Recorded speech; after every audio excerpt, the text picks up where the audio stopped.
The scripture lesson from this morning comes from the Gospel of John, chapter 6, verses 24 through 35. So when the crowd saw that neither Jesus nor his disciples were there, they themselves got into the boats and went to Capernaum looking for Jesus. When they found him on the other side of the sea, they said to Jesus, "Rabbi, when did you come here?" And Jesus answered them, "Very truly, I tell you, you are looking for me, not because you saw signs, but because you ate your fill of the loaves. Don't work for the food that perishes, but for the food that endures for eternal life, which the Son of Man will give you. For it is on him that God the Father has set his seal." And so they said to Jesus, "What must we do to perform the works of God?" And Jesus answered them, "This is the work of God, that you believe in him whom he has sent." So they said to him, "What sign are you going to give us then, so that we may see it and believe you? What work are you performing? Our ancestors ate the manna in the wilderness, as it is written, he gave them bread from heaven to eat." Then Jesus said to them, "Very truly I tell you, it wasn't Moses who gave you the bread from heaven, but it's my Father who gives you the true bread from heaven. For the bread of God is that which comes down from heaven and gives life to the world." And they said to him, "Sir, give us this bread always." And Jesus said to them, "I am the bread of life. Whoever comes to me will never be hungry, and whoever believes in me will never be thirsty." Here ends the lesson. May God transform understanding into action. Amen.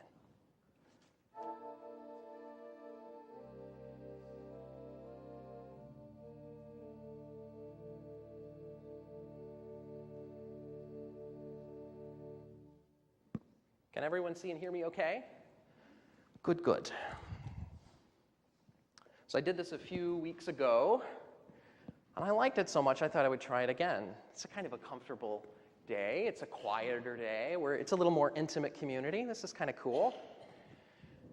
You know, when Lindsay and I got married, on our wedding day, we planned the ceremony ourselves, and we paid for everything ourselves, so we were kind of the end of the line. If anything went wrong, we were the person that had to deal with it. Our families were coming in, or Lindsay's family, who was at the wedding, came in from out of town. My mother was there, and they were sort of adjusting to, it's a wedding day, it's a big day, but they hadn't really been a part of our wedding plans. We planned everything up here in Michigan, and they were coming in from Florida. So we were stressed, we were very tired, and we finally got to the end of the day and got home. Full disclosure, full confession time, we had been living together at that point for about 3 years. Gasp. And so we got home, and we're sitting on the couch, and we realized something. Did you bring home any leftovers? I didn't bring home any leftovers. Did you bring home any leftovers? There were tons of leftovers, but we were so tired and so wrapped up in the moment that we had just forgotten. Just totally forgotten. And so all the food, we had made an agreement with the synagogue where we got married, all the food would essentially be donated the next day. So there wasn't really an opportunity for us to run back in, unlock the door, grab food. So then inevitably the next question is, so what do you want for dinner? I don't know, what do you want for dinner? Well, we're going to go out, right? We can go out. We were going on our honeymoon the next day, so we're still in town, we need to go out. Luckily, Lindsay's parents called. They were still in town. They said, "I don't know what you guys are up to, but you guys want to go out to dinner?" Funny you should mention that. I think we do. Problem solved. Food has always been an important part of my relationship to Lindsay. When we first met, I was severely underweight. I had been struggling with anxiety and depression for, most of my life, but it had been a really rough couple of years, and so I'd lost quite a bit of weight. And so one of the early cliches of our relationship was, "You look thin, have you eaten today?" and her sort of preparing things and trying to send me with them because she knows if I don't, I'm probably not going to eat because I'm the kind of person who gets caught up in my work and then forget that it's lunchtime, and then I forget that it's dinner, and then eventually I forget that it's breakfast, and then finally by lunchtime again, my blood sugar's gotten low enough that I'm like, oh yeah, I should probably get something. And so I get a coffee. I wish I were joking. I'm not joking.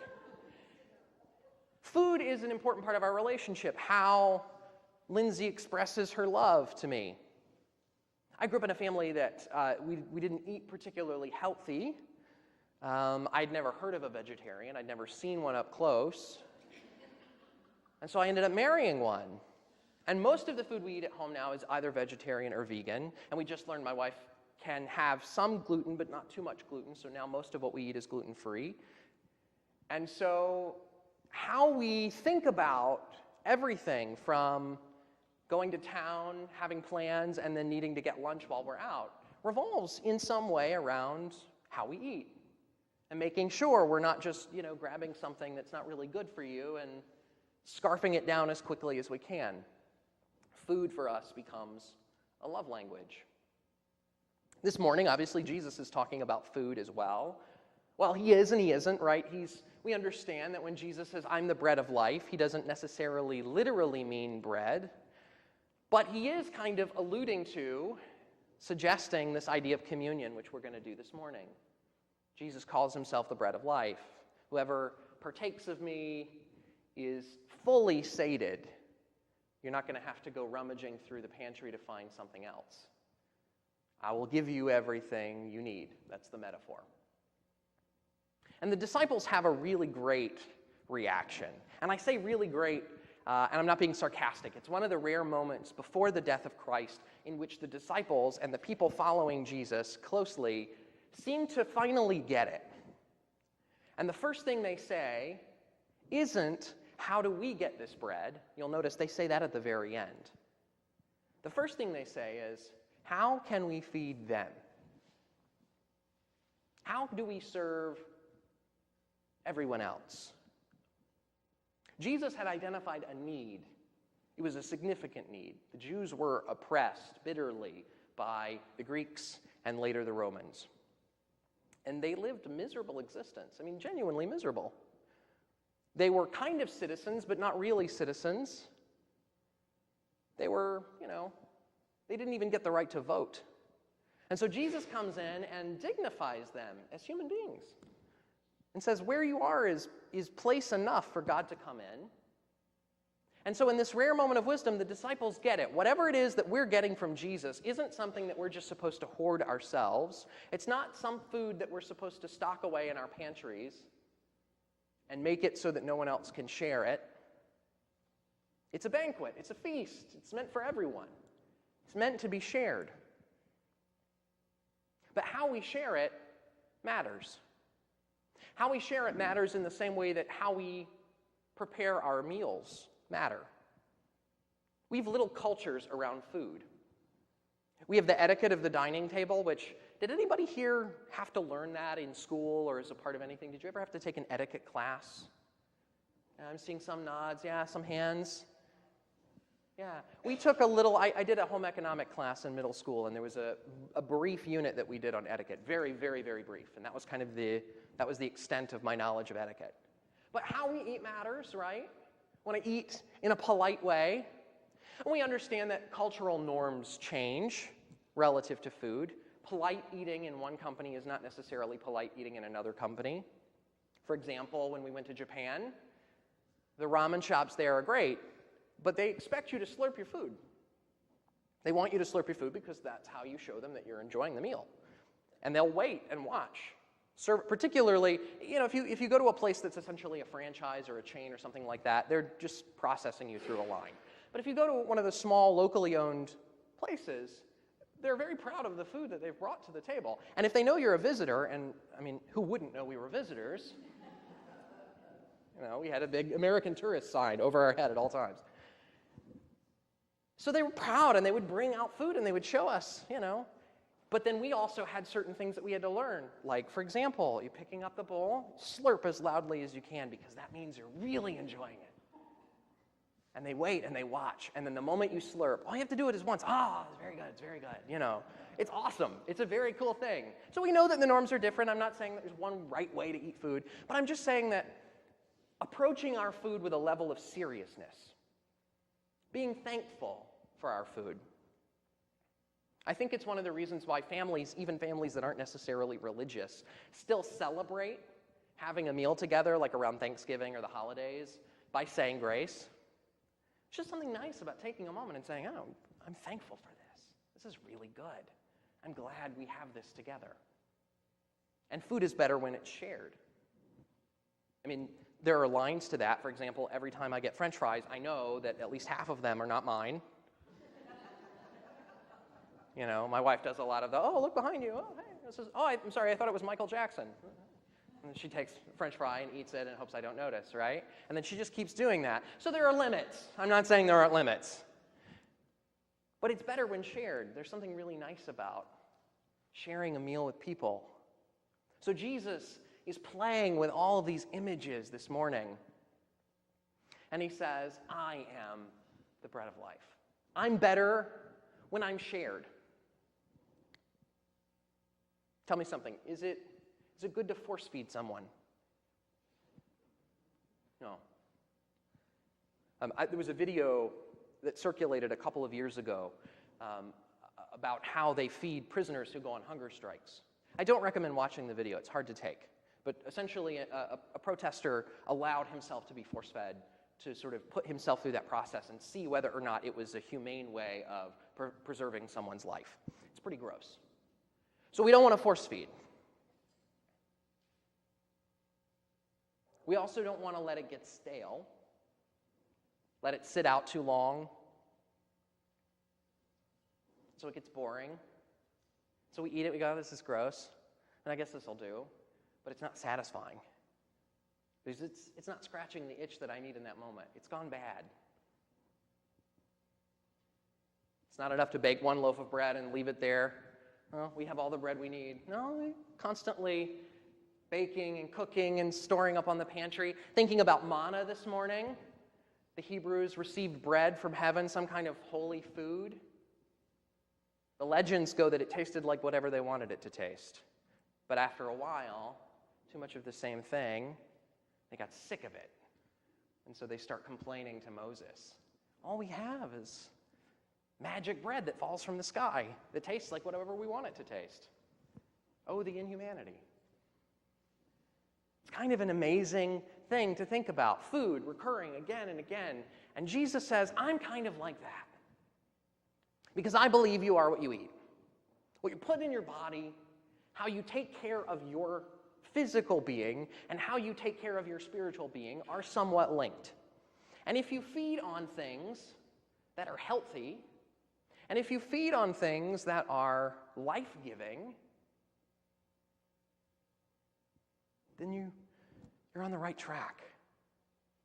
But if you're constantly filling your body with trash, or if you try to save all the good stuff for yourself, or if you try to shove it down somebody's throat, it doesn't work.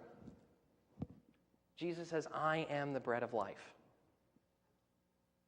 Soon we'll celebrate at Open Table. We'll celebrate communion this morning. The Christian church has changed its perspective on communion. Every denomination has a slightly different approach. Even the ones that look like they have a similar presentation, if you've been to other churches that do communion similar to us, the theology is often different. How we do communion changes. How we approach bread and wine changes. But I encourage you this morning, as we're doing communion, to really think about this idea, I am the bread of life. We understand that this is symbolic. At least in this community, we tend to lean toward that interpretation, that the bread and the wine are symbolic, or bread and juice are symbolic.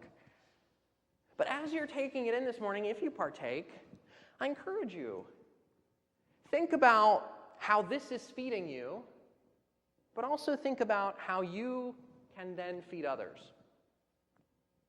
What is it that you get in this space? What is it that feeds your soul about being here? And I hope it does. I really hope you don't waste your time coming on Sundays getting nothing out of it. I know hypothetically I'm supposed to be more excited about the fact that there are people in the seats than there are about the fact that they actually care, but I would much rather you care and there be like 6 of us. I'm just speaking for myself, not for the MLT. I'm sure they appreciate being able to keep the lights on too. But at the same time, if it's shallow, if we don't really care, what's the point? So what do you get out of this? And what can you take from it and give to others this week? It's going to be different for every one of you. I know that. Every person who connects to this community connects in a different way. The important part is that you connect. The important part is after you are fed, you feed others. That we don't forget, that we don't just circle the wagons and think, well, I've got everything I need. So much of Christianity sometimes feels like that, right? Like we're just battening down the hatches. We're scared of everyone who's different from us. Now that we have something that works for us, we're just going to hide away and wait for the end of time. But I think the disciples were onto something. Because their first question, they did ask, how do we get this for ourselves? They eventually asked that. But their first question is, how do we serve others? And I think that's pretty cool, particularly given how selfish they often were. And how off the path the disciples get from time to time.